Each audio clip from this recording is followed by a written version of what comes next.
ನಾನು ಹೇಳಿದೆ ಇದು ಅಮೋನಿಯಂ ನೈಟ್ರೇಟ್ ಸಿಡಿದಿರೋದು. ಯಾಕೆಂದರೆ ಯೂಜ್ ಫ್ಲೇಮ್ಸ್ ಯಾವುದ್ರಲ್ಲಿ ಬರುತ್ತೋ, ಸ್ಕ್ಯಾಟರ್ ಫ್ಲೇಮ್ಸ್ ಅಂತ ಕರಿತೀವಿ, ಫ್ಲೇಮ್ಸು ಆ ಥರ ಯಾವುದ್ರಲ್ಲಿ ಬರ್ತದೋ ಅದು ಅಮೋನಿಯಂ ನೈಟ್ರೇಟ್ ಆಗಿರುತ್ತೆ. ಯಾವುದು ಟಿ ಎನ್ ಟಿ ಭಯಂಕರವಾದಂಥ ಶಬ್ದ ಕ್ರಿಯೇಟ್ ಮಾಡ್ತದೆ ಮತ್ತು ಅದು ಕ್ರಿಯೇಟರ್ನ ಕ್ರಿಯೇಟ್ ಮಾಡ್ತದೆ. ಅಂದರೆ ಸಿಡಿದಾಗ ಆ ಕ್ರಿಯೇಟರ್ ಆಗಿಬಿಡ್ತದೆ ನೆಲದಲ್ಲಿ ಜಾಗ. ಆದರೆ ಅದರ ಇಂಪ್ಯಾಕ್ಟು ಈಗ ಹೋಗಿ ಮೇಲೆ ಹೋಗ್ತದೆ. ಈವನ್ ಇನ್ಕ್ಲೂಡಿಂಗ್ RDX ಸಹ ಕ್ರಿಯೇಟರ್ನ ಕ್ರಿಯೇಟ್ ಮಾಡ್ತದೆ. ಅದರಲ್ಲೇ ಗೊತ್ತಾಗ್ಬಿಡ್ತದೆ.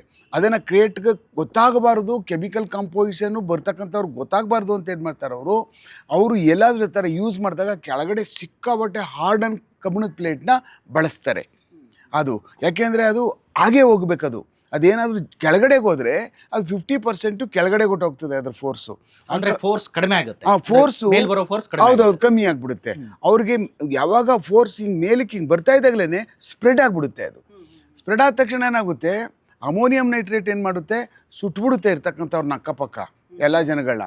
ಮತ್ತು ಅದಕ್ಕೆ ಸಂಬಂಧಪಟ್ಟಂಗೆ ಅವನು ಏನು ತಯಾರಾಕಿರ್ತಾನೆ, ಏನು ಹಾಕಿರ್ತಾನೆ ಪೆಲೆಟ್ಗಳು, ಯಾವ ಥರವಾದಂಥ ಒಳಗಡೆ ಅದಕ್ಕೆ ಸಬ್ಸಿಡಿಯರಿಯಾಗಿ ಏನೇನು ಕಬ್ಬಿಣನ ಬಳಸಿರ್ತಾನೆ, ಬುಲೆಟ್ಗಳಾಗಿ ಪರಿವರ್ತನೆ ಆಗೋದಕ್ಕೆ ಅನ್ನೋದು ಇಂಪಾರ್ಟೆಂಟ್ ಆಗಿರುತ್ತೆ. ಆದರೆ TNT ಮತ್ತು ಇದ್ರ ಸ್ಕೋಪ್ ಜಾಸ್ತಿ ಇರೋದ್ರಿಂದ, ಸ್ಪೀಡ್ ಜಾಸ್ತಿ ಇರೋದ್ರಿಂದ, ಕಂಬಸ್ಟನ್ ಕೆಪಾಸಿಟಿ ಜಾಸ್ತಿ ಇರೋದ್ರಿಂದ TNT ಮತ್ತು RDXಗೆ ಅವುಗಳು ಕನ್ವರ್ಟ್ ಮಾಡ್ಕೊಬಿಡ್ತವೆ. ಆ ಸಿಡಿದಂಥ ಸ್ಪೀಡಲ್ಲಿ ಗಾಳಿನೇ ಕನ್ವರ್ಟ್ ಮಾಡಿ ಗಾಳಿನೇ ವೆಪನಾಗಿ ಬಳಸ್ಕೊಬಿಡ್ತದೆ.